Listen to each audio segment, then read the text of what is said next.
Halo teman-teman semuanya. Sebelum saya masuk ke dalam pembahasan teori dan pertumbuhan yang saya dapatkan melalui kelas teologi dan komunikasi, di sini saya akan sedikit membahas terlebih dahulu tentang bahasa.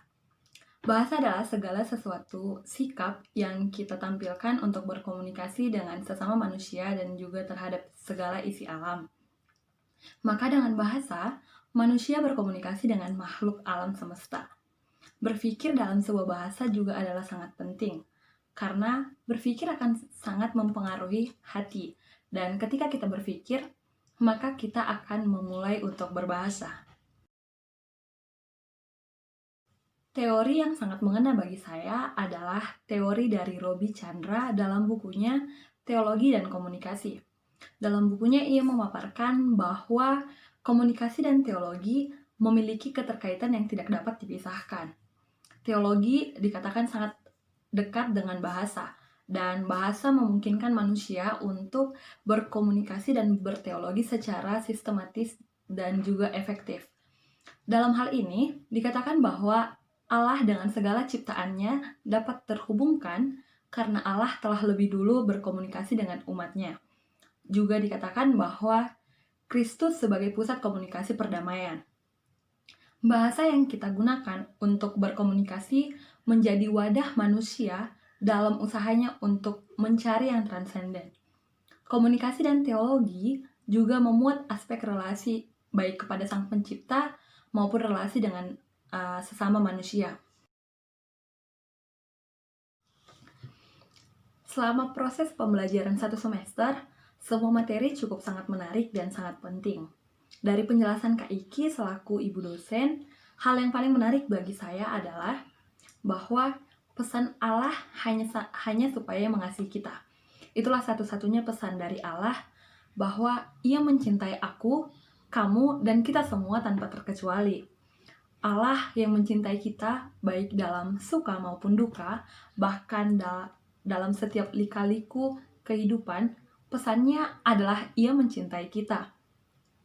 Hal ini sangat memperbaharui cara pandang saya dan memberikan pertumbuhan bagi saya baik dalam usaha bertutur dan bertindak. Melalui pesan Allah, saya menjadi selalu akan percaya dalam setiap suka dan duka bahwa Allah akan selalu dan akan tetap mencintai saya.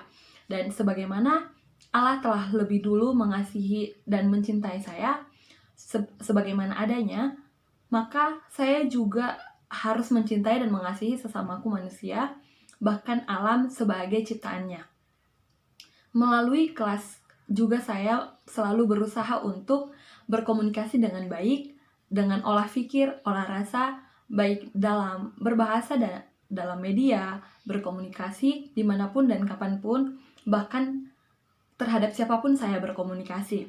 Karena saya tidak mengetahui secara lebih dalam siapa-siapa saja yang ada dalam ruang lingkup komunikasi saya.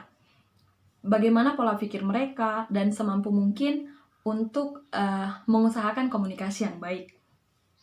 Melalui pembelajaran kelas teologi komunikasi, saya sebagai yang di kemudian waktu dalam cita dan harapan saya sebagai calon pendeta, memberikan bekal yang sangat dalam bagi saya untuk mempersiapkan dan membentuk diri dalam pelayanan nanti dengan baik. Hal-hal yang sangat mempengaruhi saya dalam mempersiapkan dan membentuk diri yaitu antara lain.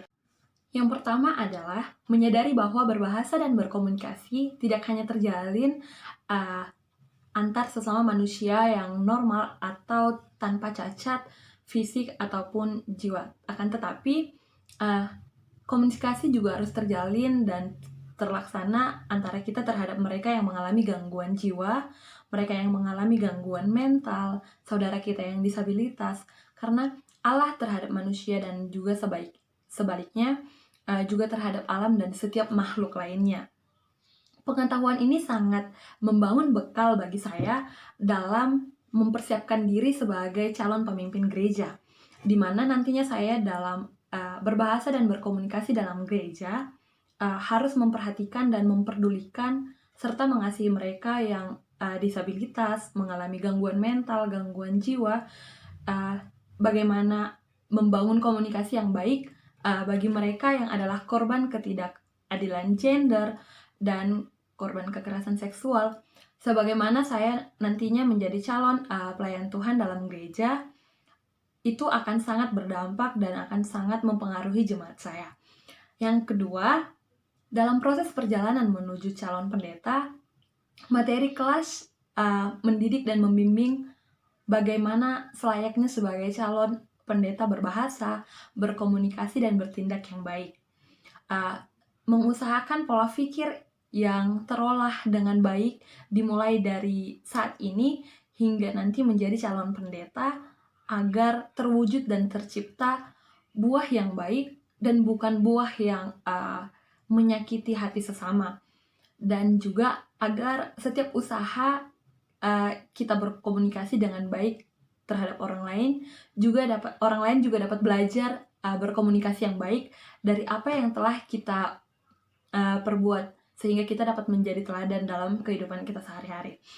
Yang ketiga adalah belajar menjadi calon pelayan Tuhan yang tetap selalu berhati-hati, lebih bijaksana, sabar dan terdidik dalam berdialog, baik secara pribadi maupun sosial,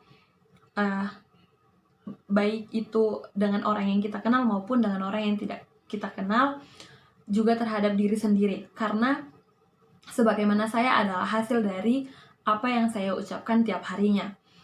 Untuk itu saya ingin menjadi diri saya yang adalah baik dari setiap apa yang saya ungkapkan atau dari setiap cara saya dalam berkomunikasi. Yang keempat adalah memulai belajar akan kesadaran komunikasi yang baik dari sekarang untuk berkomunikasi dengan komunikasi yang punya etika yang baik dan benar sebagai calon pelayan Tuhan.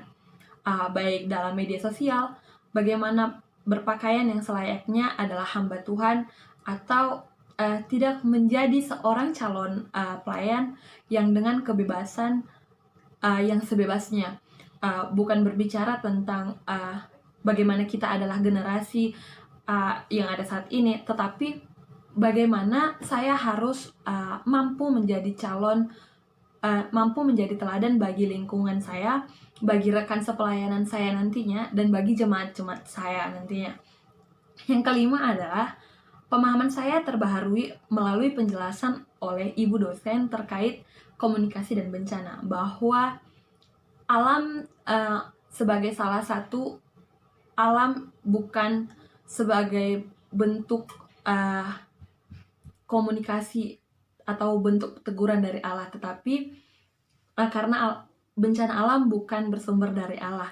Hanya saja bencana bisa Tuhan pakai sebagai komunikasinya dengan ciptaannya. Sekian dari saya, terima kasih.